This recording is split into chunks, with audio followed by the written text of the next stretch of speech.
Visakha steel plant దగ్గర జరిగిన ప్రమాదం, అందులో మృతుల సంఖ్య 9కి చేరడం, ఆ కుటుంబ సభ్యుల్ని పరామర్శించడానికి జగన్మోహన్ రెడ్డి ఈవేళ విశాఖపట్నం చేరుకున్నారు.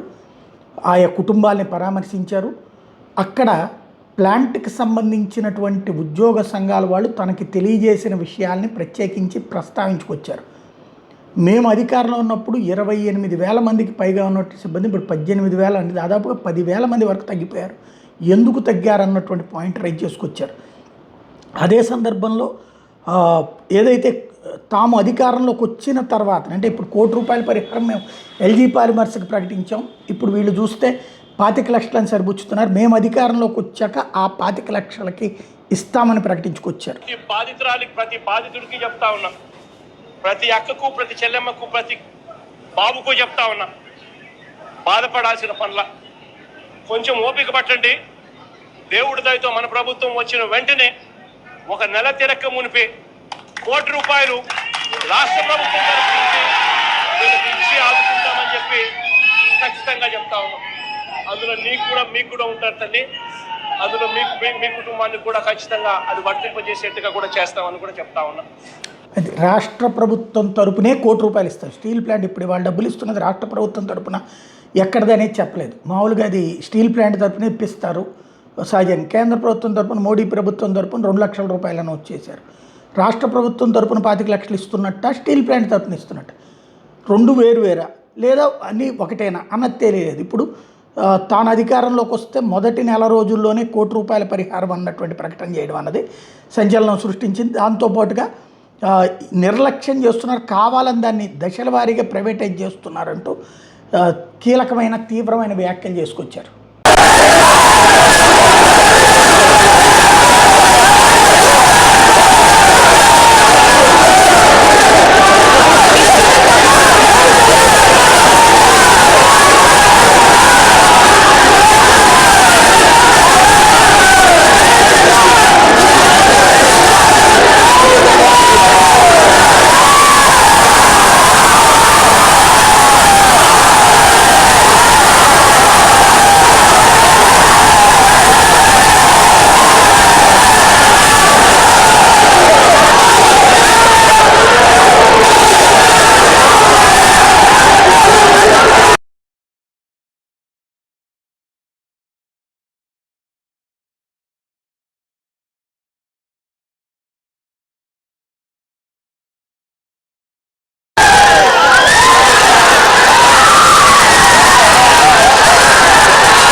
ఎవరైతే ఇక్కడ చికిత్స పొందుతున్నారో ఇద్దరిని కూడా పరామర్శించిన వారు ప్రమాదం ఏ విధంగా జరిగింది, వాళ్ళ ఆరోగ్య పరిస్థితి ఏ విధంగా ఉంది అన్ని విషయాలను అడిగి స్వయంగా తెలుసుకున్నారు. ఇప్పటికే పార్టీ తరఫున బొత్స సత్యనారాయణ, అమర్నాథ్, తర్వాత మిగతా సీనియర్ నేతలు కూడా పార్టీ తరఫున పంపించి వాళ్ళ ఆరోగ్య పరిస్థితి అడిగితే కూడా ఇలాంటి పరామర్శలు చేస్తున్నారు.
ఆ డాక్టర్ ట్రీట్మెంట్ సంబంధించి బ్లడ్కి సంబంధించి ఇసుక ఖర్చు ఏది